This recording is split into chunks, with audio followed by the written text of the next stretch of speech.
Muy buenas tardes a todos. Es un placer darles la bienvenida en nombre del Consejo Nacional de Educación a esta tercera edición de estos diálogos educativos que hemos organizado con relación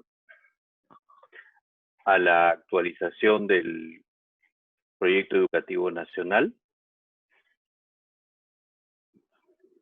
Perdón un segundito, que hay una falla técnica aquí, ya está resuelta. El día de hoy, en este tercer diálogo, primero quiero dar la bienvenida y agradecer a cerca de 2.000 personas de todo el país que se han inscrito para participar. Muchas de ellas nos han hecho llegar un conjunto de preguntas que vamos a tratar de abordar más adelante.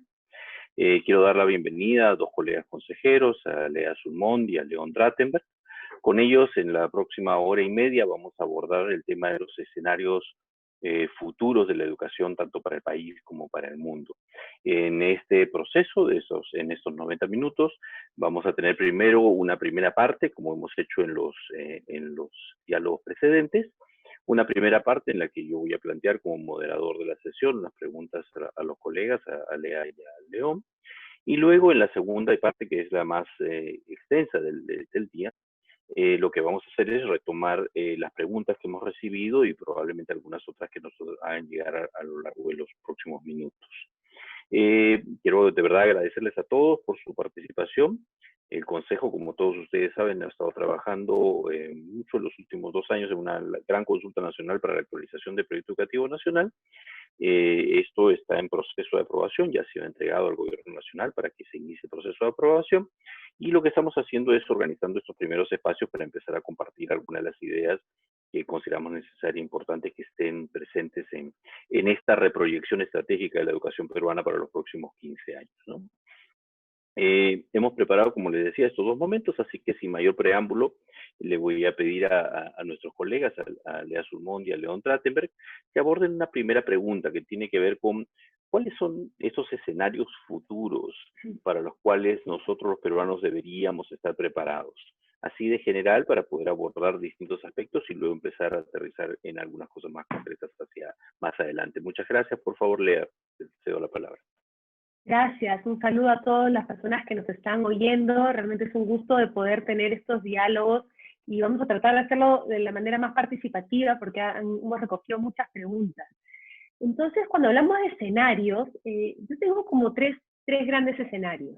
Uno, que es para mí el peor, que es volver a una situación de hace 3 meses, ¿sí? Volver con nostalgia a una escuela pensando que ese era el modelo. Ese a mí me da realmente mucha preocupación, porque creo que tenemos un momento histórico que estamos viviendo para realmente hacer los ajustes que necesita un sistema educativo para responder a los desafíos del siglo XXI. Hay otro escenario que también lo estamos viendo en países que ya han regresado, digamos, a esta nueva normalidad, que tiene que ver con volver pero con miedo. Volver con miedo, con un distanciamiento social a toda costa, tumbando las paredes de la escuela para distanciarnos socialmente en el espacio. Y yo más bien invito a pensar en un tercer escenario que tiene que ver con un escenario de pensar realmente en el aprendizaje, en la experiencia de aprendizaje. Y la experiencia de aprendizaje sucede en cualquier momento y en cualquier lugar. Creo que la situación que hemos vivido estos meses de pandemia y que seguimos viviendo nos ha abierto, digamos, ha bajado un paradigma, una resistencia que teníamos con respecto al uso de la tecnología y ha acelerado esta urgencia, ¿no?, de poder amplificar los espacios. Entonces yo creo que este tercer escenario al cual aspiro tiene que ver con la amplificación de los espacios, de los tiempos y del qué aprender, y de adaptarlos con flexibilidad a los lugares, a los contextos, ¿sí?, y a los tiempos. Yo creo que el papel de la escuela como igualador de oportunidades de acceso a la educación es importante, pero este no puede estar al margen de la historia. Y lo que nos ha develado esta pandemia a nivel mundial es una brecha, una fractura tremenda. Hemos podido mantener a las aulas lejos de la transformación digital. Resulta que 9 de cada 10 niños en 190 países quedaron aislados. El resto, con acceso a alguna tecnología, han podido acceder a otro tipo de soluciones que han ido ofreciendo los países. Pero creo que esto acá nos debería llamar realmente fuertemente la atención a incorporar todos los medios, todas las estrategias para generar soluciones flexibles, una vez más, en tiempos de espacio, de aprendizaje. Se aprende en el aula, se aprende en casa, se aprende en la comunidad, se aprende a lo largo de la vida y a lo ancho de la vida, que es lo que aspiramos justamente con este proyecto, en diversos contextos y actividades. Se aprende también en diferentes tiempos. Creo que no todos tenemos que aprender comenzando en marzo y terminando en diciembre. Tenemos que adaptarnos a los contextos, a las situaciones de cada región, por ejemplo. Y no todos tenemos que aprender lo mismo. Esa es otra adaptación que, si bien está, digamos, la norma de contextualización y de diversificación en el currículo, es una reforma pendiente. Entonces yo creo que tenemos que repensar desconcentrando estos tres elementos y tenemos que hacerlo ya.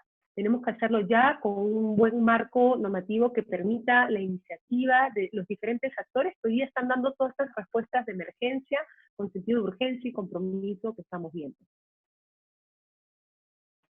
Creo que estoy en los tiempos, César. Perfecto, ya, gracias. Si no, sigo explayándome, pero No, vamos perfecto. a respetar nuestros tiempos. Perfecto, Lea. Muchísimas gracias. En realidad, si quieres expandirte un poquito, tenemos un minuto más si deseas. Bueno, yo prefiero guardarlo para las preguntas, porque tenemos un montón de preguntas. Perfecto, Lea. Entonces le paso la palabra a Leo. Muchas gracias. Yo quisiera ampliar un poco lo que ha dicho Lea, pensando en lo que dicen los futurólogos respecto al 2036. Lo que nos dicen es que Internet va a ser universal y las personas se van a poder conectar a través de nanorobots del tamaño de un pelo instalado en cada cerebro, conectados a la nube, que hará las funciones de una especie de computadora personalizada. En ese escenario se irán eliminando continuamente todos los empleos que puedan ser sustituidos por robots o por software inteligente, a la vez que se van a ir creando nuevos empleos, pero para realidades nuevas que no preexistían. En cuanto al aprendizaje, los estudiantes no necesitarán ir a aulas físicas, ya que estos especies de terceros hemisferios cerebrales, como una especie de USB cerebral, aprovecharán las interfaces cerebro-computadora para personalizar la educación y permitirán dar como aprendidos los temas de lectura, escritura, matemática, inglés, todo lo que sea memorizable ya va a estar instalado simplemente en ese chip. Entonces la pregunta que una persona bien educada deberá poder responder es, y en realidad eso ocurre desde ahora ya, es ¿por qué me elegirían a mí para un empleo, para un contrato? ¿Qué valor le agrego yo a quien me contrata? Es decir, que mi éxito va a depender de mi talento y de lo que yo sé hacer muy bien, y no de lo que yo hago igual que los demás, que es a lo que aspira la escuela actual. Esto lo que lleva es a desestandarizar la educación, que será cada vez más personalizada, prestándole más atención al bienestar socioemocional y a los talentos específicos de cada estudiante, que deberá cultivar sus habilidades blandas y las habilidades prácticas de las que se carece en la educación actual. Esas que tienen que ver con cuán ágil son para resolver, junto con sus compañeros, problemas de la vida real que los aquejan, cómo se adaptan, cómo aprenden sobre la marcha aquello que se les presenta como desafiante o inusual, cuán resilientes y adaptables son a las circunstancias cambiantes e imprevistas, como el coronavirus de ahora, o un desastre natural, o una guerra mundial. Eso debe tener cabida en la educación básica, en la que se acentúe el aprendizaje del diseño, la programación y el prototipado, es decir, hacer prototipos de las soluciones creadas para los problemas estudiados. Nada de eso se obtiene con la pedagogía actual, ni con las evaluaciones estandarizadas, sean las S del Ministerio de Educación, o las PISA, o cualquier otra que domine en el mercado mundial. En este escenario, los colegios, institutos y universidades dejarán de ser los proveedores principales de la educación y de la certificación de sus capacidades.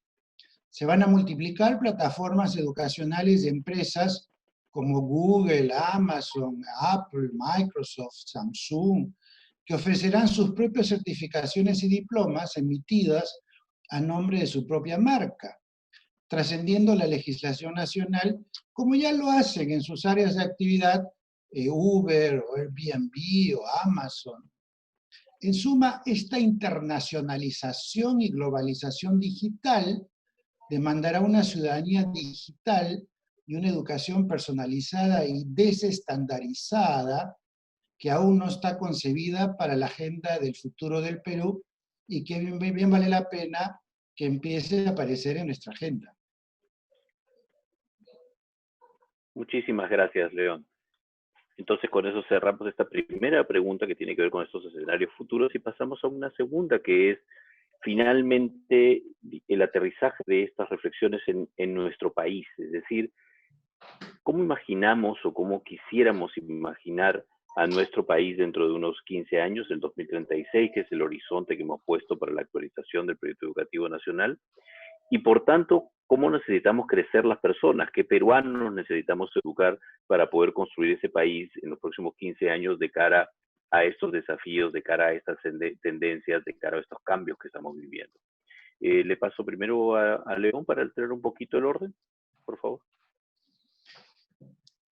Queremos que en el Perú todas las personas, y recalco todas, tengan la oportunidad de aprender, desarrollarse y prosperar a lo largo de sus vidas, siendo responsables de construir proyectos personales y colectivos en una sociedad democrática, equitativa e inclusiva, que respeta y valora la diversidad en todas sus expresiones.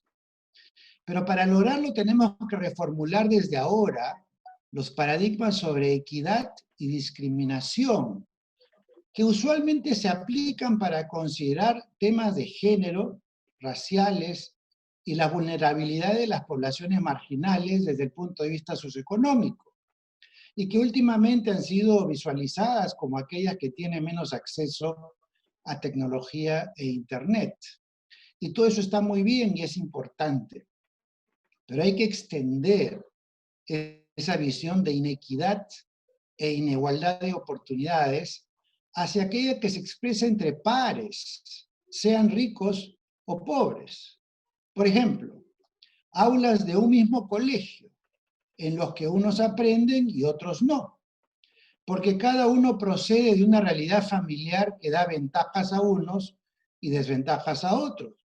Por ejemplo, violencia familiar, malos divorcios, indolencia en el trato de padres a hijos, que ocurre tanto en aulas de ricos como en aulas de pobres.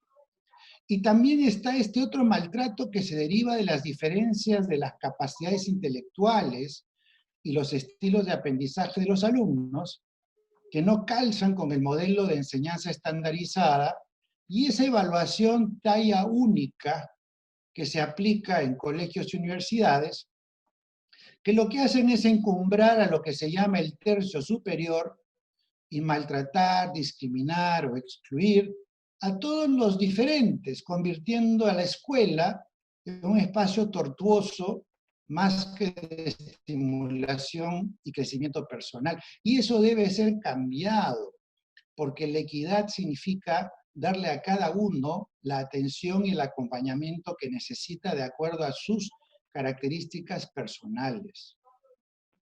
Un segundo reto que ha evidenciado la crisis del coronavirus es que el futuro está lleno de sorpresas, de imprevistos, para los cuales las fórmulas del pasado no sirven.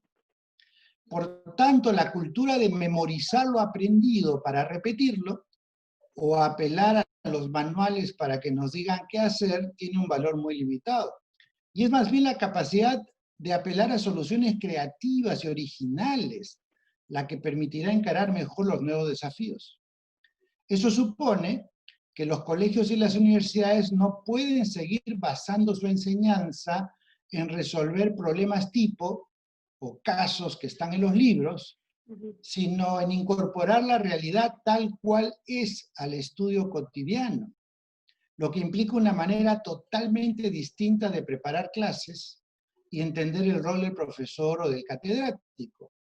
más como el de un provocador de preguntas, un presentador de escenarios presentes, conflictivos, polémicos o futuros posibles, para que los estudiantes investiguen las soluciones que tendrían esos problemas, porque ellos van a vivir en la sociedad donde esos problemas van a estar activos y van a tener que necesitar una solución.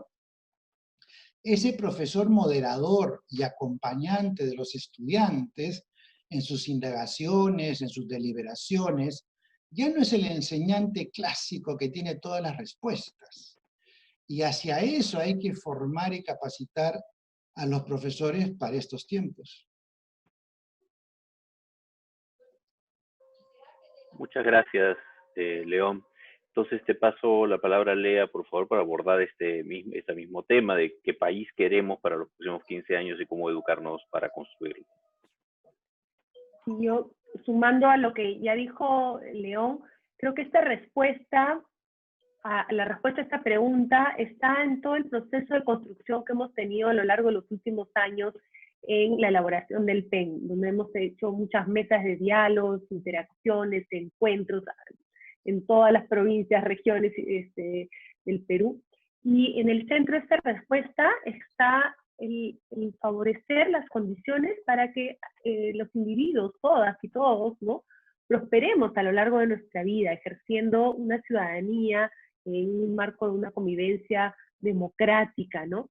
Y esta aspiración, ¿sí?, se traduce como en tres cosas, ¿no? Queremos personas sanas, felices y útiles, que tengan un sentido, digamos, propósito en su vida, y cuando hablo de utilidad tiene que ver con, no solamente con trabajo, sino con la prosperidad, con el derecho a poder construir sus propios proyectos personales, pero también en comunidad.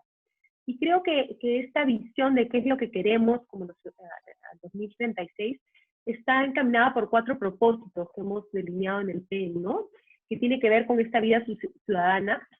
Y yo espero que en 2036 podamos tener instituciones democráticas que realmente reflejen de ese ejercicio ciudadano que hagamos los peruanos, que podamos tener autoridades que se escuchen, que nos escuchen, que trabajen de manera sinérgica, como producto, ¿no?, de esta transformación del ciudadano. Tenemos toda una generación para que esto cambie, y confío en que esto va a cambiar. Hay otro propósito que tiene que ver con la equidad e inclusión, que ha hablado más ampliamente León. Un tercer propósito tiene que ver con el bienestar socioemocional, y me voy a detener un poquito más acá, porque el ser humano, para poder desarrollarse plenamente, no solamente es desarrollar su salud, el tema de aprendizaje, que siempre los vemos más cognitivos, pero es un aprendizaje integral, donde el tema socioemocional se va a convertir en el centro de su equilibrio. Fíjense lo que nos está pasando en estos tiempos, ¿no?, de incertidumbre, donde justamente para manejar la incertidumbre no nos importa todo lo que saber hacer operaciones, implica saber ser, y tiene que ver con las habilidades socioemocionales que desarrollemos desde nuestra primera infancia, para poder tener empatía, para poder tener escucha, autorregulación, autodirección. ¿Sí? Entonces creo que ese va a ser un marco muy importante, sobre todo porque estamos hablando de un mundo donde el tema tecnológico cada vez va a ir cobrando más importancia, y las habilidades socioemocionales nos tienen que ayudar a lograr ese balance en nuestra vida, a autorregular, a autogestionar, ¿sí?, nuestras decisiones, autorregular nuestros comportamientos que van a suceder en un mundo físico y un mundo virtual. Y creo que hoy día estamos viendo muchísimo los efectos de la falta de autorregulación, que va no solamente desde el consumo, sino de cómo participo, cómo reacciono, cómo trato a los demás, ¿sí?, no solamente en el mundo físico, sino en el mundo real. Creo que eso está muy ligado al desarrollo de una ciudadanía a la que aspiramos, una ciudadanía que se inspire en valores democráticos.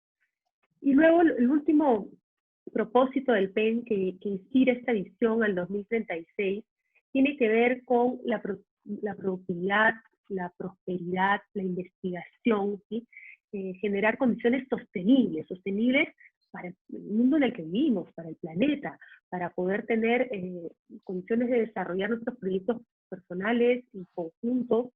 Y creo que ahí hay que valorar muchísimo esta capacidad de investigar, de resolver problemas de la que hablaba León. O sea, tenemos que desarrollar fuertemente competencias para investigar, buscar, ser críticos, comunicar y resolver problemas. La investigación nos tiene que ayudar a encontrar nuevas formas de poder vivir en un mundo y hacerlo que sea mejor a nivel del clima, a nivel de la sostenibilidad, de toda la alimentación, de los tipos de actividades que vamos a hacer, y vamos a tener que reinventarnos. Creo que este propósito también tiene que ver con esta reinvención permanente. En estos 3 meses muchas familias, muchas personas, muchos profesionales se están reinventando, ¿sí? Dada la emergencia sanitaria, pero nos va a pasar con todas las transformaciones digitales que están habiendo en el mundo de la economía, en el mundo laboral, vamos a necesitar reinventar. Entonces creo que esto es una actividad para la cual nos tenemos que preparar y tenemos que visionar que va a ser así. Entonces creo que los propósitos de vida ciudadana, equidad, inclusión, bienestar socioemocional, productividad, prosperidad, investigación y sostenibilidad nos ayudan a configurar ese Perú que queremos para el 2036. Muchísimas gracias, León, Lea. Antes de entrar a la tercera pregunta de este primer bloque, quiero agradecer a todas las personas que nos están acompañando de modo directo ahora, en especial a aquellas personas que vienen de Arequipa, La Oroya, Huancayo, Bellavista, Ancón, Canta, Rioja, Aymaraes, Cusco, Santa Anita, Puente Piedra, de lo que he podido ver rápidamente al frente.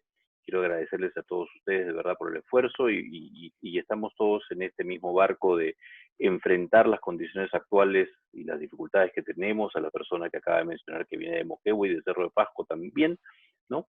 Y de eso se trata de tener esos espacios de conversación para crear un sentido de comunidad que comparte preocupaciones, que comparte ideas, que comparte un proyecto de país y un proyecto de educación, y en ese compartir, confiar más entre nosotros y afirmar el tipo de vida ciudadana que queremos para todos en nuestro país. Huánuco, Villa María del Triunfo, estoy viendo ahora y se siguen sumando otras regiones y les agradecemos a todos. Para entrar a la tercera pregunta tiene que ver con las dos primeras, es decir, las dos primeras tienen que ver con las tendencias y estas cosas que esperamos sucedan en el futuro y cómo nuestro país responde a ello. La pregunta es cuáles son las estrategias, las maneras, las formas en las cuales podemos encaminarnos para responder a estos escenarios y para responder a esas expectativas y estas aspiraciones que tenemos los peruanos, ¿no? Que tenemos derecho a tener los peruanos. Para ello quisiera primero pasarle la palabra a Lea, por favor. Gracias, César. ¿Se escucha bien? Estaba teniendo, creo que, algún retorno. ¿Sí? Ok. Bueno, es imposible desarrollar todas las estrategias. Yo confío que entre León y yo haremos un barrido de una gran cantidad. Pero creo que una primera estrategia es dar el marco normativo para poder hacer los cambios que necesitamos. ¿Sí? Porque si no, nos quedamos por una parálisis, por análisis, y no seguimos avanzando. Yo creo que hay que tener primero, garantizar las condiciones mínimas de una infraestructura que nos permita innovar en nuevos modelos de educación, aprovechando las tecnologías y aprovechando todas las innovaciones que hay en la parte pedagógica, ¿no? Creo que ya en otros países Internet está siendo un derecho, un bien público, y espero que en Perú lo sea pronto, que no solamente el Internet, sino tengamos una adecuada infraestructura de conectividad en todo el país, diversa, adaptada a las diferentes regiones, ¿no? Porque hay varios tipos de soluciones. Un plan de acceso a dispositivos renovables, por lo menos cuando se trate de estudiantes, ¿sí? No solamente un tipo de dispositivos o una tableta, sino una diversidad de dispositivos acordes a las experiencias que se hagan en esos dispositivos. Creo que hay que salir del modelo único de un tipo de tablet o un tipo de móvil o un tipo de computadora, sino que se necesitan diversos tipos. Y luego, contar a nivel del sistema educativo con plataformas de gestión que nos permitan saber cuántos somos, dónde estamos, quién es quién, de administrar los datos provenientes de un sistema educativo para poder gestionarlo con eficiencia. Creo que eso es una cosa mínima para la infraestructura para poder innovar. ¿Sí? Plataformas que hoy en día ya existen, protocolos de interoperabilidad, y existen en muchos lugares, entonces es cuestión de instalarlos y tener ciertos criterios para ello, ¿no? Esas son condiciones mínimas de infraestructura. para poder gestionar en base a datos, para poder conectarnos, para poder acceder al tipo de recursos que se necesita para aprender. Otro tipo de condición básica tiene que ver con temas de ética y seguridad. Estamos en una era donde la inteligencia artificial, a través de los algoritmos que se pueden crear, nos permiten grandes procesamientos de información antes insospechados, pero también nos ponen en alerta sobre algunos temas éticos con el uso de esta información. Por ejemplo, uso de cámaras, es más, hay sistemas de reconocimiento facial, un montón de protocolos que se están implementando que hacen uso de nuestros datos personales. Y yo creo que hablando de una población de menores de edad, ¿sí?, pero también hablando de toda la población que se educa a lo largo de la vida, este es un tema prioritario que hay que repensarlo, porque la tecnología está para pedir que cosas que queremos que hagan y no al revés, no para que nos manipulen, ¿no? Entonces ese es un tema de ética y seguridad importante, todo el tema de repensar el propósito del uso de la inteligencia artificial en los sistemas educativos, que tiene gran potencia, pero hay que pensar el tema ético, el tema de los datos personales. Luego hay un tema que lo voy a poner también como condición mínima, que tiene que ver con la gestión de contenidos, y que creo que ha sido una de las patas más flojas que hemos tenido para poder reaccionar a esta emergencia sanitaria y con todas estas propuestas de educación remota. Sin contenidos de calidad accesibles, curados, organizados en repositorios, no vamos a poder hacer uso efectivo de tantas tablets, dispositivos. O sea, los contenidos de calidad son un insumo para la construcción del conocimiento. Entonces necesitamos trabajar en repositorios intersectoriales. Por ejemplo, el Ministerio de Cultura tiene todo el acervo cultural del país, el Ministerio de Turismo, y diferentes, Biblioteca Nacional, repositorios internacionales, hay todo un movimiento de recursos educativos abiertos. Tenemos que construir esta base de interoperabilidad, que sé que ahora se está alimentando a pasos acelerados, pero que nos permite justamente diseñar nuevas opciones de formación con estos contenidos. Esto es como una carretera bien alimentada, bien asfaltada, en la que podamos sacar provecho. Una cuarta estrategia tiene que ver con marcos flexibles para el diseño, la construcción y uso de espacios educativos. Tengo una pregunta del público por ahí que la voy a adelantar, que decía, ¿tenemos que seguir construyendo infraestructura o qué tenemos que hacer? Bueno, infraestructura va a ser necesaria, pero repensada desde otros términos, no desde los términos del siglo pasado, donde teníamos que tener una sola carpeta y un solo tipo de laboratorio. Eso ya fue. Tenemos que tener marcos flexibles para diseñar el espacio para nuevos propósitos y para experiencias de aprendizaje reales y contextuales. Creo que eso es una camisa de fuerza para cualquier institución educativa que quiera innovar en sus espacios, no se puede, ¿sí? Entonces, no solamente para una escuela, sino para diferentes instituciones de educación superior, marcos de espacios comunitarios, maker spaces, laboratorios de innovación, etc. Y la última estrategia, porque creo que ya no me queda más tiempo, tiene que ver con repensar el rol de los actores, pero a varios niveles. Primero, los sistemas de contratación de los actores, los tipos de actores que necesitamos que participen en el sistema educativo, y las competencias que tienen. Yo creo que en estos 3 meses, la competencia digital a la que tanta resistencia le teníamos ha desarrollado a pasos acelerados, pero no me preocupa solamente tener competencia digital de usar este tipo de dispositivos, sino de diseñar experiencias de aprendizaje significativas que no sustituyan esta interacción por una pantalla de Zoom, porque eso no tiene ningún sentido a nivel pedagógico, así no se aprende. Se aprende a través de proyectos, de indagaciones, de intercambios, de reflexiones. ¿Sí? Entonces tenemos que tener un capital humano en el campo de educación que pueda gestionar, que pueda desarrollar, por ejemplo, contenidos, que pueda interactuar en estos entornos, que se preocupe por las habilidades socioemocionales de sus estudiantes. Entonces son nuevos perfiles para estos tiempos y para los tiempos que vienen. Me quedo con estas 5 estrategias, que son así pisos de marcos normativos, para poder crear y tener la flexibilidad que necesitamos. Muchísimas gracias, Lea. Con la misma pregunta le cedo la palabra a León, por favor. Bueno, la educación innovadora, personalizada, debe poder adaptarse rápidamente a circunstancias cambiantes. y eso solo es posible si las instituciones educativas se desenvuelven con suficiente autonomía como para responder a sus realidades específicas, construyendo soluciones a partir de las fuerzas internas que tiene cada uno de los equipos docentes. Eso es imposible con leyes y normas como las que tenemos, que parten del centralismo reglamentarista, controlador del Ministerio de Educación, que no confían en las capacidades propias de las instituciones educativas.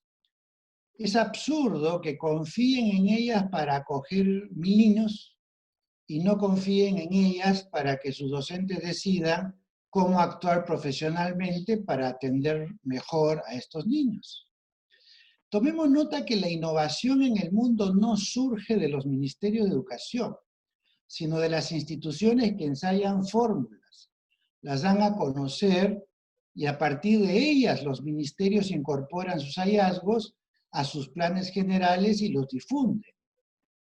En suma, el gran cambio en la visión educativa que el Perú necesita es entender que la innovación no viene de arriba abajo, sino de abajo arriba, y que hay que darle cuerda para convertir al Perú en el gran espacio de innovación educativa. Es decir, contar con un Ministerio de Educación que quite el pie del freno y lo ponga en el acelerador.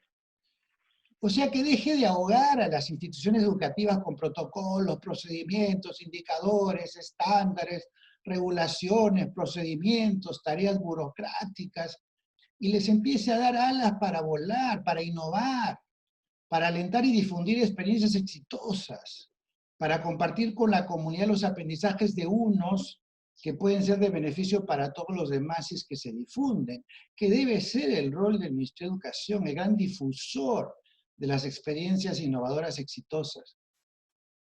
La otra estrategia, que también tiene que ver con la innovación, se refiere a lo que es posible lograr gracias a la investigación, la ciencia, la tecnología y el desarrollo de patentes que surgen de una comunidad académica y científica de alto nivel, empoderada, alentada, financiada, cuya existencia solo es posible con una fuerte inversión privada y estatal en la formación de científicos, laboratorios, talleres, en los que es posible llevar a cabo la investigación.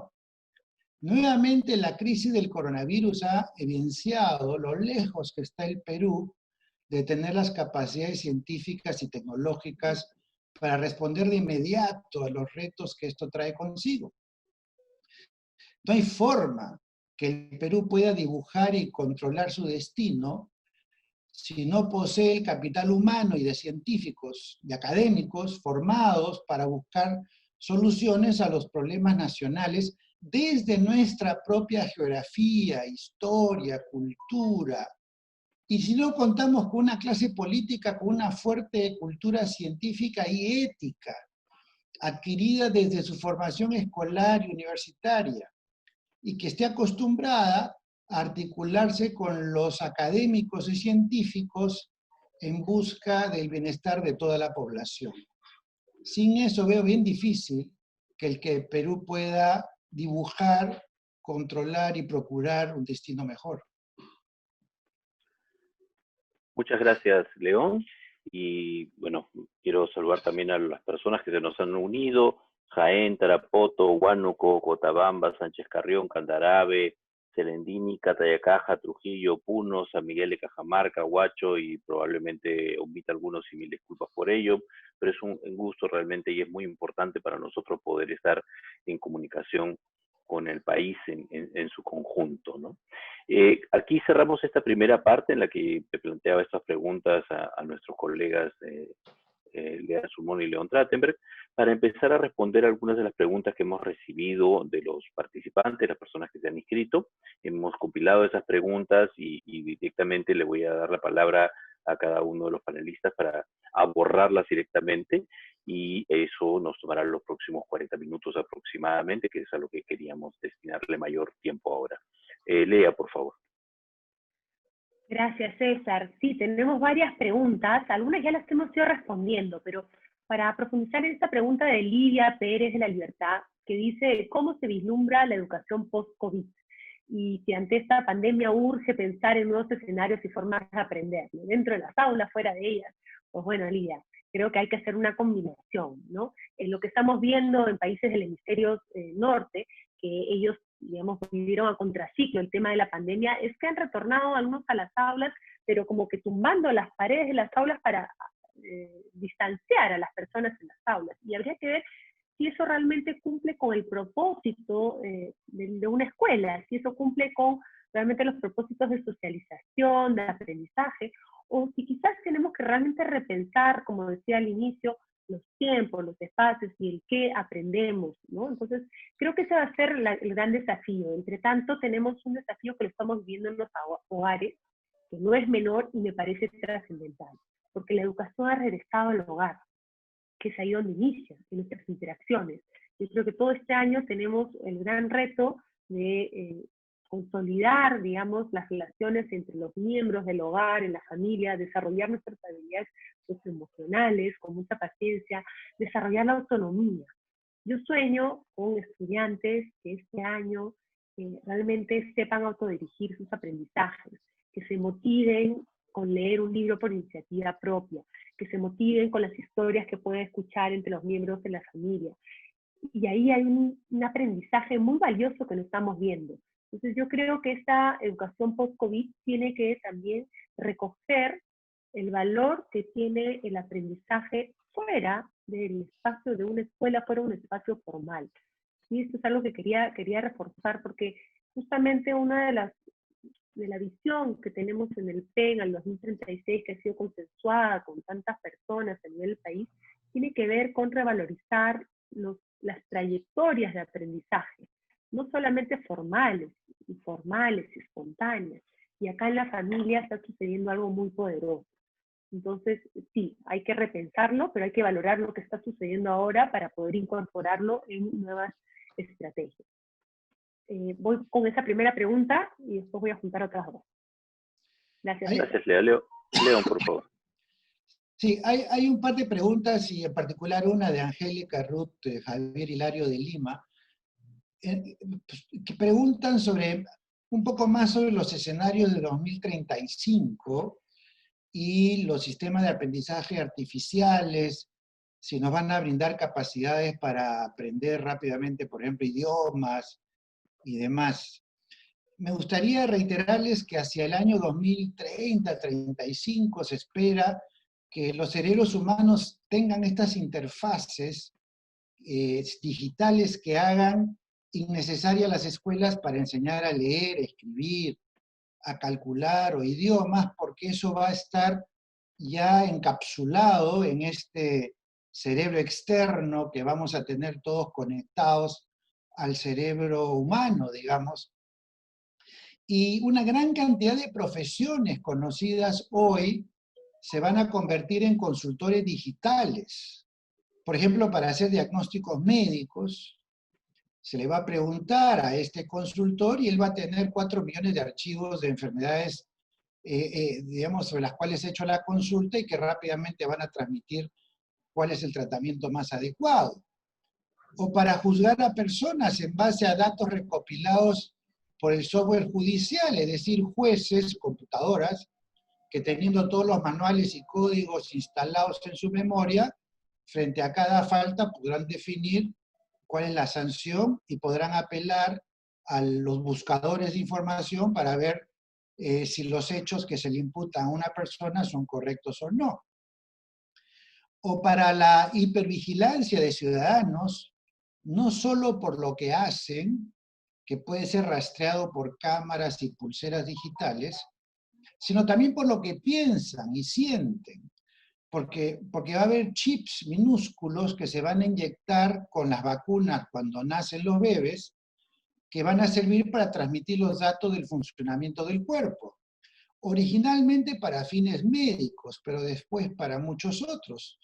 Van a poder registrar los cambios de la presión arterial, la temperatura, los movimientos involuntarios, las transmisiones neuronales para saber si la persona está enferma, si está deprimida, si miente, como se hace con los polígrafos.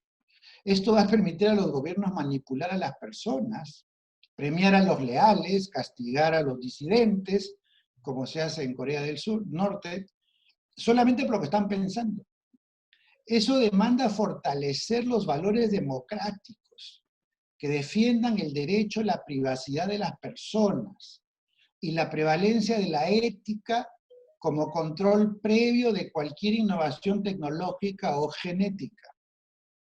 En ese sentido, la legislación debería orientarse a prevenir los males del futuro y no como hoy, que primero viene la innovación y luego viene la búsqueda de controlar sus perjuicios. Por ejemplo, primero llegan las transnacionales como Uber o Amazon y años después recién se pregunta cómo se hace para que tributen en el Perú lo que ganan en el Perú.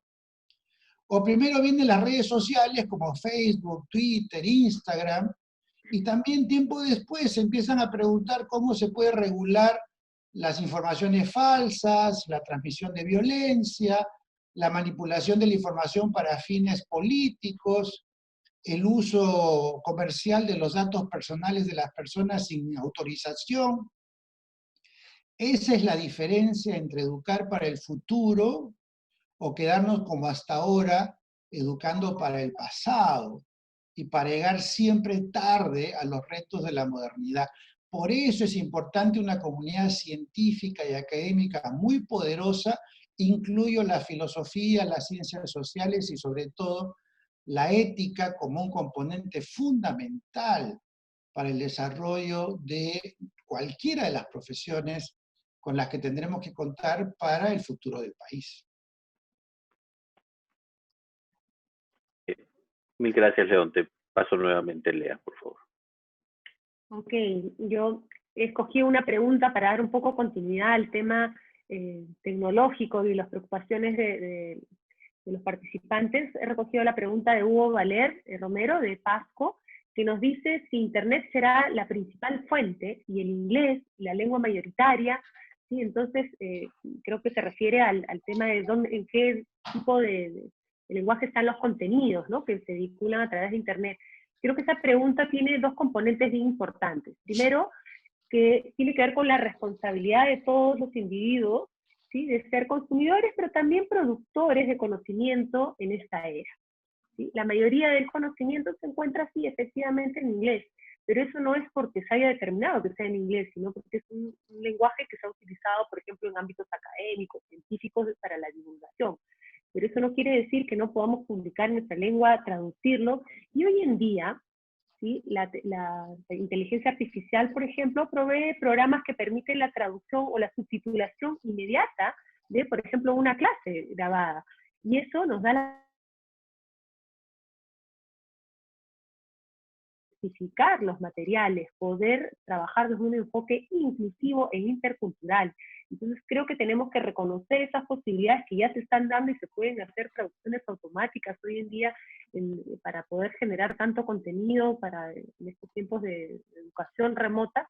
Se están utilizando este tipo de aplicativos, pero hay que utilizarlos también para privilegiar el desarrollo de contenidos en otras lenguas, ¿sí?, para registrar contenidos, por ejemplo, en formatos orales, en muchas lenguas que de repente no tienen escritura, hacer las traducciones. Eso es una oportunidad gigantesca. Por eso que dentro de una de las estrategias que mencionaba en la pregunta anterior, está el tema de la gestión de los contenidos. La gestión del conocimiento es prioritaria, y es una fuente también de generar un enfoque intercultural en la educación, ¿sí? Creo que la globalidad nos enfrenta justamente a poder manejar diferentes códigos de comunicación, a respetar diferentes códigos de comunicación, pero también a gestionar contenidos en diversas lenguas, porque es parte de nuestro legado local, nacional y mundial. Muchas gracias, Lea. León, por favor. Hay una pregunta de Marco Antonio Soto, de Lima, Provincias, y que tiene que ver con las características del aprendizaje con miras al futuro. Voy a tratar de darle algunas pinceladas, ¿no? Vamos a tener un aprendizaje que podríamos llamar justo a tiempo. O sea, para aprender lo que se necesita en el momento que se le necesita. Un aprendizaje que ocurra todo el tiempo. en cualquier lugar físico, virtual, y durará toda la vida. Un aprendizaje personalizado, centrado en lo que el individuo quiere aprender. Un aprendizaje en contextos reales, es decir, a partir de los problemas de la realidad más cercana, más concreta de cada uno de los estudiantes, se convierte o se estudia la solución a los problemas de ese contexto real. Un aprendizaje basado en el descubrimiento que sea muy interactivo, hipervinculado, con procesamiento multimedia, online, en el que el individuo además tiene que regular su tiempo y su ritmo porque va a poder escoger en qué momento y de qué manera aprender lo que se ha propuesto. No va a tener que ser simultáneo con todo el mundo a la vez, él va a escoger en qué momento. El aprendizaje va a ser colaborativo entre pares, orientado a proyectos principalmente que permiten esta búsqueda de solución a los problemas de la sociedad o del mundo en general. Va a ser un aprendizaje asistido por máquinas inteligentes y de Big Data que ayudarán a entender cómo aprende cada uno y hacer predicciones sobre las posibles causas de los problemas de aprendizaje que tiene cada uno, algo parecido a estos motores que se conectan a una computadora y la computadora les predice cuáles son las posibles razones por las cuales falla el motor.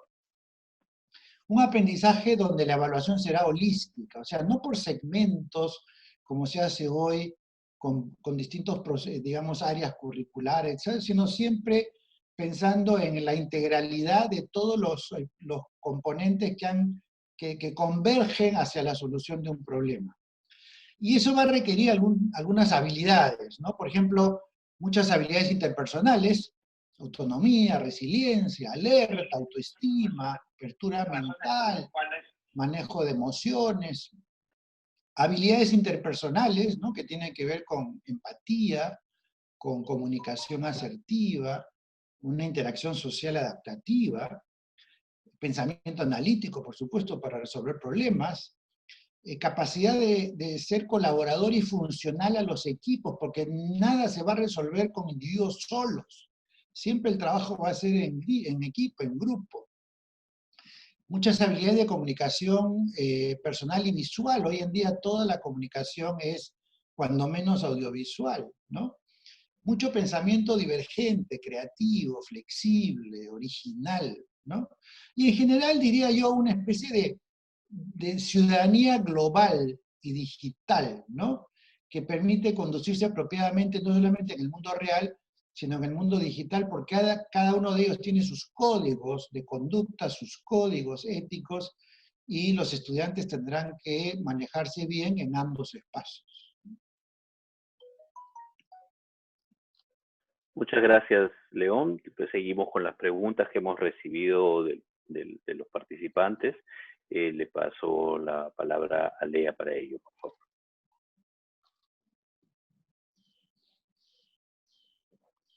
Lea, tu micrófono está apagado.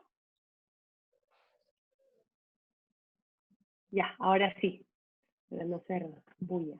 Voy a juntar dos preguntas que han llegado desde Lima y del señor Salutar Mari Loardo, que dice cómo garantizamos el logro de las competencias del siglo XXI, junto con la pregunta de Erika Núñez Vera del Callao, que dice cómo trabajar de manera constructivista en el escenario virtual.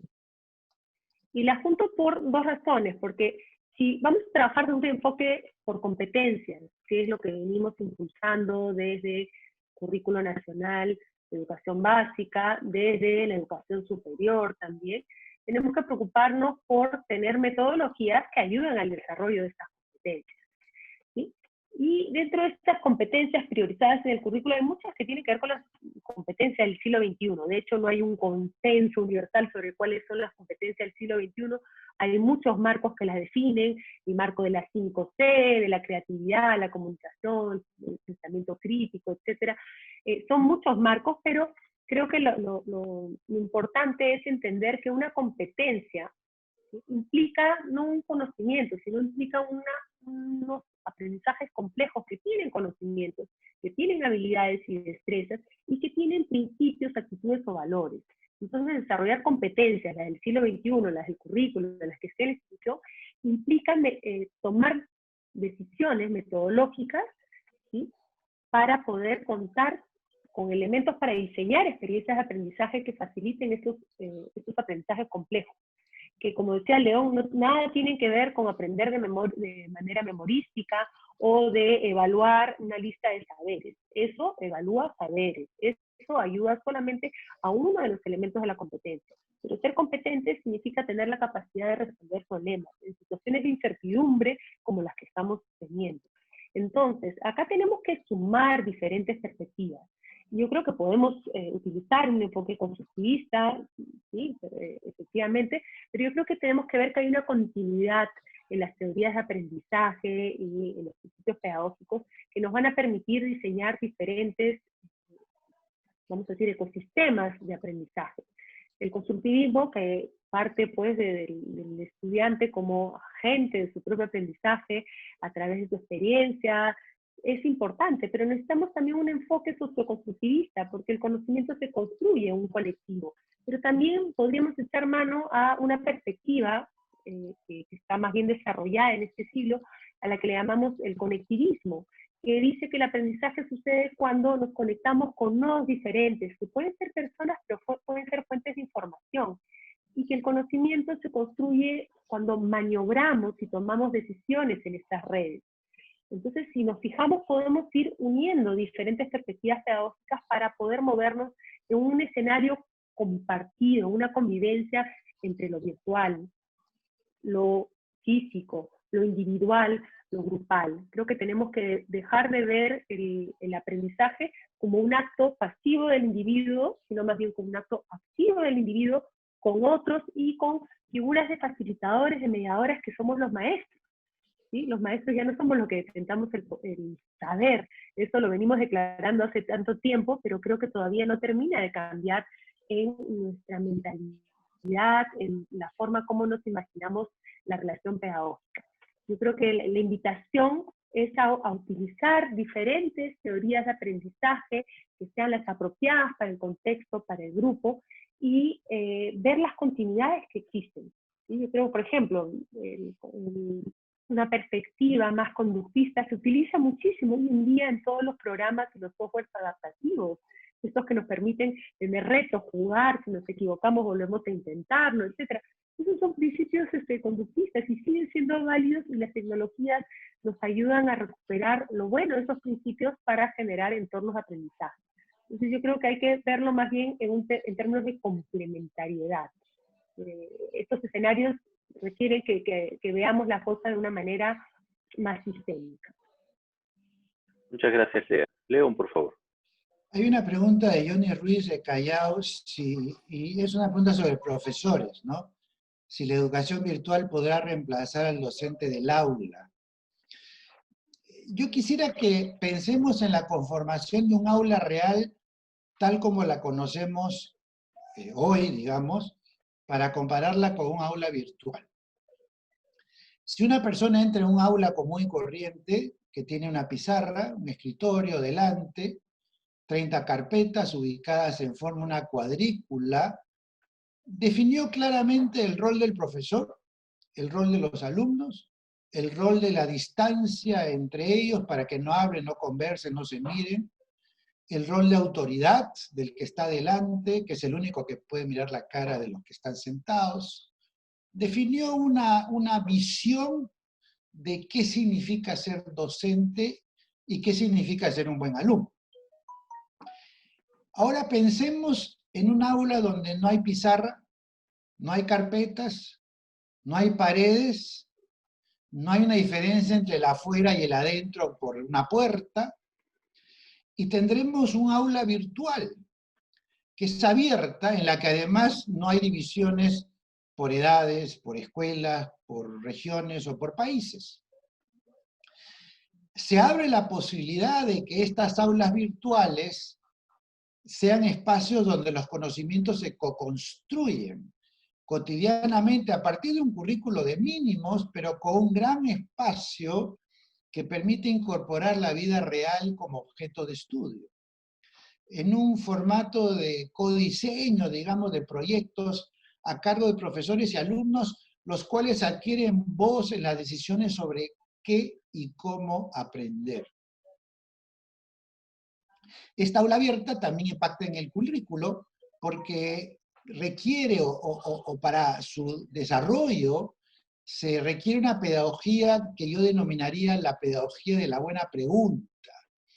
Es decir, que permita al profesor acompañar a los alumnos en aquello que ellos quieren investigar y aprender, pero que utiliza la pregunta provocadora como el principal estímulo para que los alumnos desarrollen sus capacidades. El profesor puede provocar a los alumnos preguntando, por ejemplo, ¿qué solución encuentras para los delincuentes que no sea la cárcel? O si fueras gobernante, ¿de qué otra manera hubieras encarado la crisis del coronavirus? ¿Qué harías tú si solamente hay, digamos, 100 camas para enfermos que requieren respirador mecánico y tienes 1000 pacientes que las requieren? ¿Cómo escoges? Versus desarrollar una clase sobre un tema que el profesor preparó, con los documentos que preparó, los videos, los textos, etcétera, y que él quiere que los alumnos aprendan en función de lo que él cree que es lo correcto. Esta pedagogía de la pregunta que hace que el alumno quiera aprender, es la que ofrece una gran oportunidad para el aprendizaje autónomo y autoorganizado, que es el tipo de aprendizaje que se puede desarrollar plenamente en el mundo virtual. Y entonces el rol del profesor cambia de ser el enseñante a ser el motivador, el provocador, y después el mediador para aquellos casos de los alumnos que se atracan a la hora de indagar o a la hora de buscar fuentes o que tienen dudas con respecto al procedimiento. Por supuesto, el profesor los acompaña. Pero ahí el profesor está cumpliendo un rol de persona que acompaña, empática, que identifica las diferencias de los alumnos y no simplemente el rol de un depositario de conocimiento, porque para eso los robots lo harían mejor. Muchas gracias, León. Pasamos a Lea, por favor. Creo que todavía tenemos una par de rondas más. Gracias. Ok, estoy acá recogiendo las preguntas. Hay una que es interesante, bueno, todas son interesantes, pero creo que esta de acá nos reta a seguir discutiendo sobre cómo hacer para imaginar un escenario futuro para la educación, ¿no? Pedro Villar de Piura nos dice, ¿seguirá pensando el MINEDU en construir grandes infraestructuras en las instituciones en vez de pensar en plataformas virtuales que deben contar en las instituciones educativas o las tablets o laptops para los estudiantes y docentes? Yo creo que no es exclusiva la respuesta, no es que deje de pensar en una cosa para pensar en la otra cosa. Creo que hay que trabajar en estrategias diferenciadas. Creo que todos sabemos que existe un déficit muy grande en el mantenimiento de la infraestructura educativa. Y hay unas grandes brechas en la infraestructura educativa en zonas rurales, en pequeñas comunidades y en grandes ciudades. Entonces, sí es necesario reforzar las condiciones mínimas, sobre todo de salubridad, de sanidad, que las debe tener una infraestructura escolar, ya sea para un escenario en el que tengamos una presencialidad más, digamos, menos masiva, ¿sí? Como para poder ser utilizado como un espacio comunitario y para otros fines. Yo creo que las condiciones mínimas de salubridad, de saneamiento que debe tener una institución educativa no debería descuidarse, debería ser una brecha que tenemos que cerrar, ¿sí? Primeramente. Y luego repensar, y lo decía un poco en la parte de estrategias, repensar cómo deben ser estas instituciones, porque estas instituciones ya no deben responder a paradigmas del siglo pasado, donde todos los salones tenían un mismo tamaño, la distancia entre las carpetas y las computadoras era solo una. Hay unos reglamentos que son bastante inflexibles sobre ese punto. Entonces creo que hay que construir, pero hay que diseñar en base a principios, hay que cambiar esas reglas de juego para que lo que se construya sirva para estos propósitos de desarrollar competencias, de desarrollar experiencias de aprendizaje que permitan crear, solucionar, experimentar dentro y fuera del aula. En ese sentido, la importancia de las plataformas que señalas es vital, ¿no? Cuando hablamos de plataformas, hablamos de grandes sistemas de gestión que abarcan varias capas del sistema educativo. Está la gestión académica administrativa, que es básica, y que de repente el docente en su día a día lo ve menos, pero es importante tenerla presente porque si no los directivos no podemos gestionar, ¿sí? Y esa información no puede ser integrada en un sistema.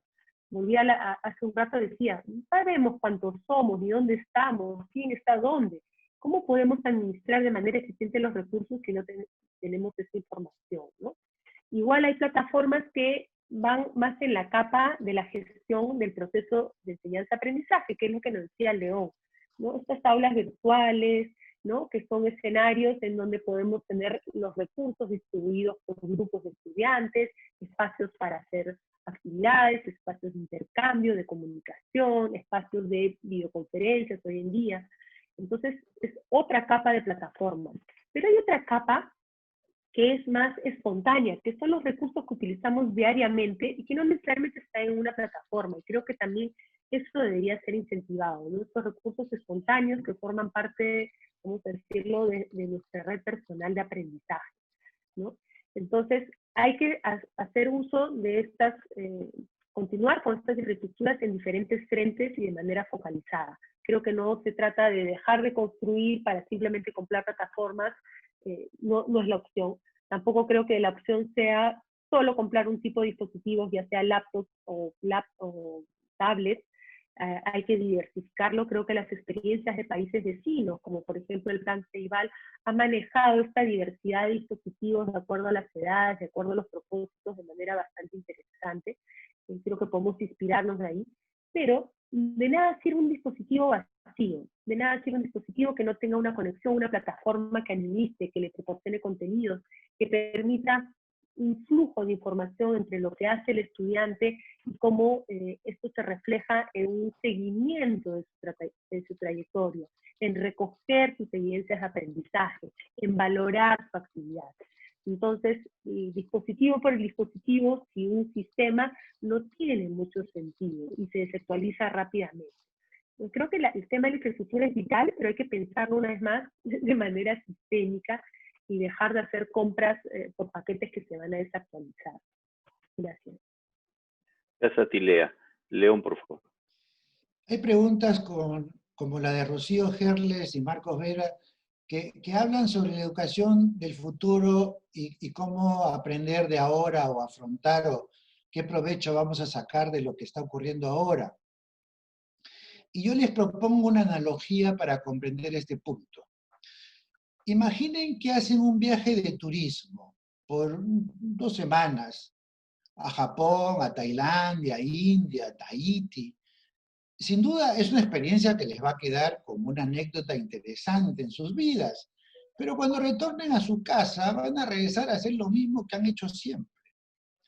Pero ahora imagínense ustedes que se van a residir y trabajar por 2 o 3 años a uno de esos países. En ese caso, la experiencia va a impactar en su manera de entender el mundo, de relacionarse con los demás. Los va a marcar para siempre. Y entonces, regresando a lo del coronavirus, si las escuelas se mantuvieran cerradas 2 o 3 años, hablo figurativamente, quizás habría un cambio sustantivo porque la presión de las circunstancias haría que se tuviera que modificar el currículo, el sistema de evaluación, los paradigmas de enseñanza y lo demás. Pero en la medida de que los gobiernos en general, diría yo, en el mundo y en particular en América Latina, lo que están pensando es que este año es un año que hay que saltar la brecha, hay que superar el impasse que ha generado este coronavirus y este año atípico para después regresar a lo habitual.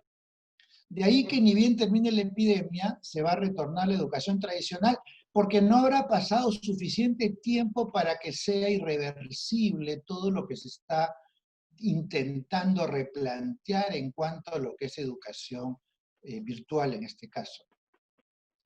Y yo les pediría que pensemos, ¿cómo hacen ustedes, los profesores, los académicos, los investigadores, los ciudadanos, los profesionales, cuando tienen una interrogante y quieren resolverla? Por ejemplo, ¿cuáles son los riesgos de contagiarse si vuelan en avión? ¿O qué medicamentos son eficaces para prevenir el coronavirus? ¿O qué máscaras son las más protectoras? Normalmente lo que uno hace es buscar un motor de búsqueda, usar un motor de búsqueda, revisar fuentes diversas, abrir y cerrar ventanas, consultar a terceros, contrastar, analizar, sintetizar, plantearse una teoría al respecto y chequearla, confrontarla para finalmente tomar una posición que puede ser distinta de persona a persona según cómo hizo su análisis y sacó sus conclusiones. Yo me pregunto, ¿por qué no se puede hacer eso en la escuela? ¿Por qué no puede ser esa la manera como los alumnos aprendan sistemáticamente cualquier tema? Puede ser la independencia del Perú y sus causas, puede ser preguntarse cómo se le ocurrió a Einstein la teoría de la relatividad, o puede ser tratar de encontrar una respuesta razonable a cómo un médico hoy en día en el Perú, por ejemplo, decide en una UCI a quién le da los respiradores mecánicos y a quién no, cuando hay mucho más necesitados que los disponibles.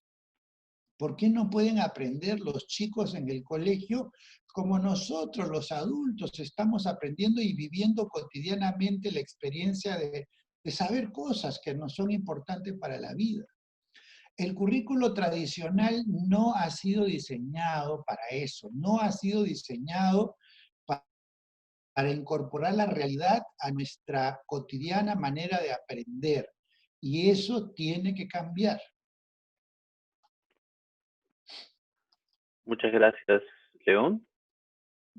Paso la palabra a Lea. Ya creo que esta es la última ronda de preguntas abiertas, ya para luego proceder al cierre. Lea, por favor. Uy, qué difícil, hay muchas preguntas, pero creo que esta acá de repente nos va a permitir tocar varias pendientes. La fórmula Gaby Bravo, Salazar de Lima Metropolitana, y dice si estamos preparados para asumir el reto que implica los principales cambios que se van a producir en la educación. Y la voy a unir con algunas preguntas que estoy viendo en el chat con respecto a si tenemos estudios prospectivos en el PEN, qué modelo formula el PEN con respecto a cómo afrontar estos retos del futuro.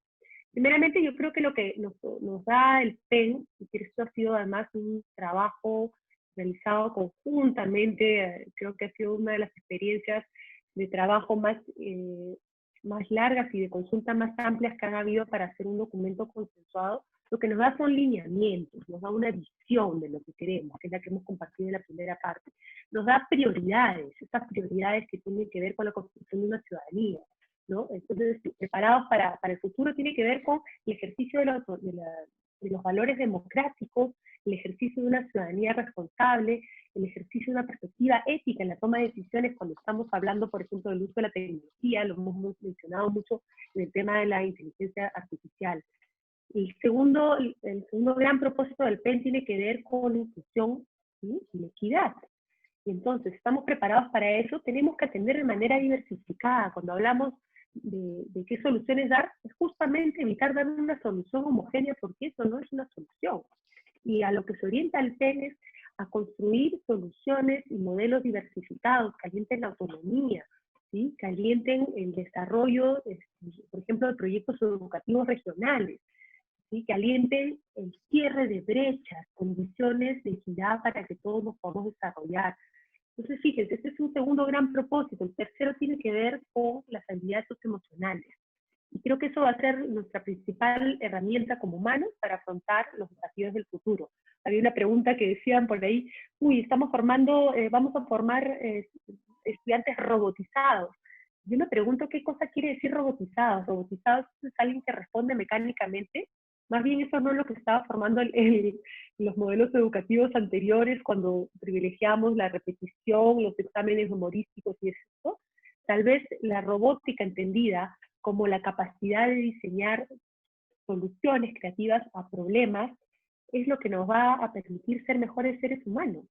Tenemos hoy en día herramientas con la ciencia de la computación, el pensamiento computacional, ¿sí? Que nos ayudan a poder procesar la cantidad de datos tan diversos, tan complejos, y diseñar, experimentar diferentes tipos de soluciones. Y eso tiene que ver con también poder enfocarnos en este último propósito, que tiene que ver con la prosperidad, que tiene que ver con la investigación, con la sostenibilidad. Entonces, yo creo que para enfrentar el futuro tenemos que mirarlo, ¿sí?, enfocándonos en 4 grandes propósitos. Creo que el PEN en ese sentido nos encamina en esos propósitos y siento que nos da una guía para poder actuar, no solamente a nivel escolar, porque el PEN lo que busca justamente es una visión de una trayectoria a lo largo y a lo ancho de la vida. Cuando decimos a lo largo, es en todas nuestras etapas, ¿sí?, de los seres humanos, en nuestro ciclo vital. Y cuando decimos a lo ancho, en todas las experiencias educativas, formales, informales, en la casa, en todo lo que nos está sucediendo. Entonces yo creo que para enfrentar eso hay que poner estas prioridades y seguir, digamos, investigando. Sí se han hecho muchos estudios prospectivos, pero ¿quién se iba a imaginar esta situación que estamos viviendo ahora? Creo que parte de poder enfrentar situaciones de tanta incertidumbre como las que tenemos ahora es tener el horizonte claro y las prioridades, y eso no ha cambiado. Muchísimas gracias, Lea. Le paso a León, por favor.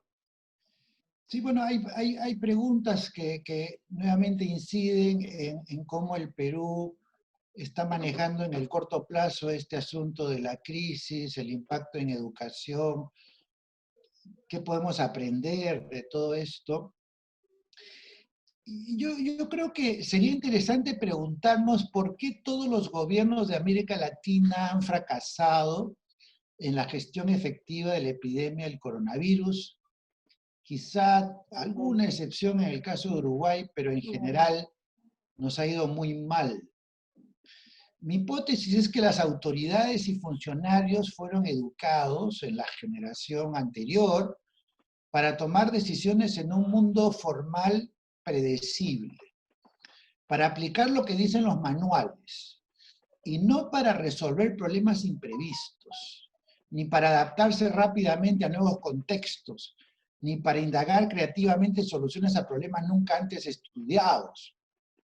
Porque todo lo que se estudia en el colegio ocurrió en el pasado o ya tiene una solución que es la que está en el libro, la que conoce el profesor. Con eso es muy difícil que un alumno pueda plantearse formas de resolver problemas que todavía no existen o que recién están empezando a crear problemas y uno tiene que saber cómo lidiar con ellos. Estos gobernantes, funcionarios, autoridades han sido educados para un mundo de problemas tipo o casos que tienen una respuesta única, verdadera, que la conocen los profesores y que es la que tienen que identificar para obtener buenas notas. Por eso, en este nuevo contexto inesperado, inusual, atípico, todos los gobiernos salen desaprobados. Ninguno pasa el examen. Por añadidura, fueron educados para no ensayar respuestas originales, porque si se equivocan, les bajan los puntos y los pueden jalar. Entonces, mejor quedarse en lo conocido, en lo convencional, a la espera que los europeos o los americanos o ahora los asiáticos encuentren una solución para copiarla, porque también la cultura de la copia está bien instalada en nuestro sistema escolar. Por eso, lo que han hecho nuestros gobernantes es trasladar la escuela tradicional a la pantalla digital, pero no para cambiarla, porque es el mismo currículo, el mismo sílabus, la misma evaluación, las mismas competencias, la misma idea de un horario y división por áreas y demás, los mismos estándares, los mismos temas que tienen que saber los profesores, e inclusive esta pregunta de que si los chicos van a estar en condiciones de continuar el próximo año después de que este año no han hecho lo que se esperaba que hagan, es otra vez la idea de ese currículo tradicional que está metida en la cabeza de la gente y que es difícil de sacar. No se ha migrado a los códigos nuevos de motivación, de aprendizaje, de posibilidades de trabajo virtual, etcétera, y puede constituirse una oportunidad perdida. Yo creo que la epidemia del COVID ha creado las condiciones para deconstruir y construir el concepto de educación escolar y universitaria para estos tiempos. Y no se trata de arreglar un poquito lo que tenemos, se trata de repensarlo, de reinventarlo, de reconstruirlo. Se trata de impulsar la autonomía, confiar en ella, confiar en la innovación, confiar en la diversidad, en la delegación del poder para que cada institución educativa genere la respuesta a sus propios problemas, de tal manera que se pueda crear un ambiente en el cual nuestros chicos aprendan a lidiar con los problemas del día a día y los problemas, anticiparse además a los problemas del futuro. Ojalá que los gobernantes tengan la inteligencia para entenderlo y que foros como este sirvan para que se ablanden los paradigmas tradicionales y se dé paso a nuevas posibilidades de pensar el futuro y pensar las posibilidades que tiene la educación peruana. Y ojalá que nuestros políticos y gobernantes y autoridades tengan el coraje para tomar el toro por las astas y decir, bueno, la educación del pasado ya cumplió su ciclo, se acabó, es momento de plantearle un destino mejor a la educación peruana y vamos a hacerlo. Muchas gracias, León. Lea, aquí tenemos 2 minutitos que si quieres tomar para un comentario final o abordar alguna pregunta más que quedó por ahí pendiente.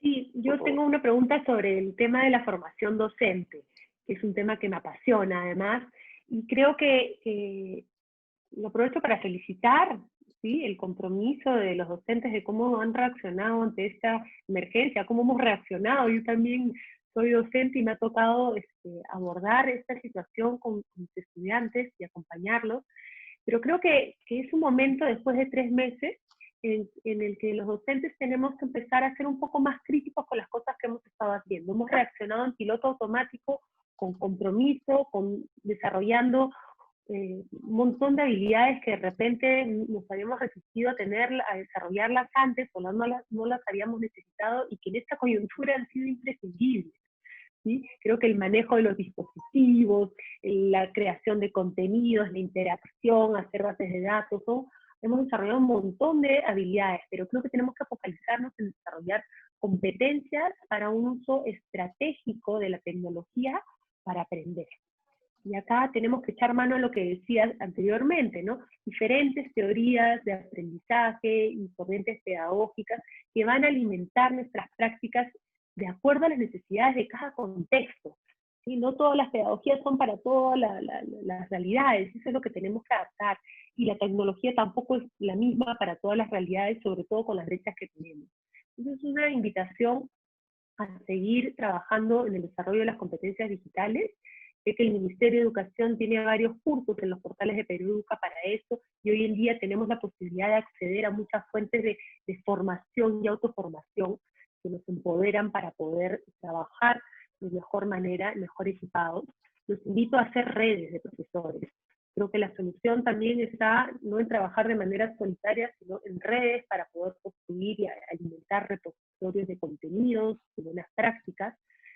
Y en esas redes aprender también a desarrollar una mirada crítica para repensar esta educación de cara al futuro. Creo que los docentes que están experimentando en el día a día y que están viendo cuáles son las reacciones de los niños, de los jóvenes, las niñas, de sus familias, tienen en sus manos, en sus cabezas, en sus corazones, la solución que de repente no están viendo los gobernantes y las autoridades.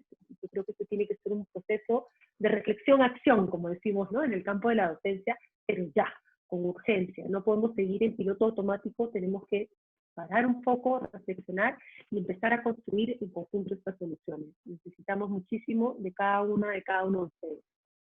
Muchísimas gracias, Lea. Leo, para un cierre, un par de minutos. Bueno, una pregunta que en realidad no ha salido, pero tiene que ver con lo que hemos estado hablando, tiene que ver con la evaluación. Y ahí yo quisiera preguntarles a lo que nos están mirando, si la evaluación verdadera de las capacidades de una persona se hace a partir de cosas para las cuales fue entrenado, o cosas para las cuales no fue entrenado. ¿A dónde uno detecta las capacidades de una persona?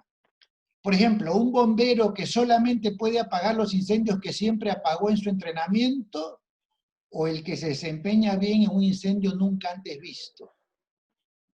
O el policía que solamente investiga los criminales o los delitos habituales, o aquel que tiene que desarticular una banda criminal mañosa que está utilizando metodologías que nunca se habían visto.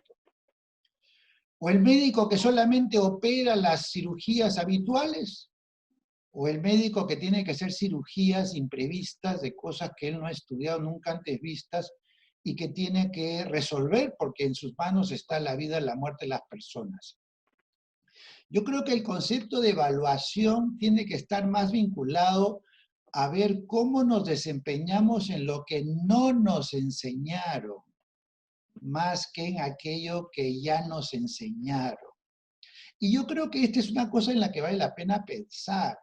Una de las preguntas que yo siempre me hago es, si yo le digo a un alumno, mira, yo te voy a evaluar el 14 de julio a las 11 de la mañana en tal curso, con tales preguntas, tal sílabus, tales libros de base, etcétera, con un formato que tú ya conoces porque conoces los exámenes previos y a partir de ese examen te voy a poner una nota y esa nota refleja lo que sabes. Ahora, comparen que yo vaya a visitar inopinadamente a un alumno en una clase cualquiera, sin decirle nada, le hago un par de preguntas equivalentes a las que le hubiera hecho en el examen, pero sin anunciarle, y resulta que si yo lo hago de manera inopinada, contesta de una manera, y si lo hago en una situación preanunciada, lo hace mucho mejor. Yo pregunto, ¿dónde estoy evaluando lo que realmente sabe? Cuando de manera inopinada se enfrenta con un reto y tengo que ver cómo lo resuelve, o cuando ha tenido todas las condiciones favorables para prepararse, para podernos mostrar en un momento dado qué cosa es lo que supone que aprendió y que seguramente va a olvidar la semana siguiente. Tenemos que repensar también el concepto de evaluación. Esa evaluación de proceso, evaluación de cómo piensa, de cómo encara los problemas, de cómo resuelve lo inesperado.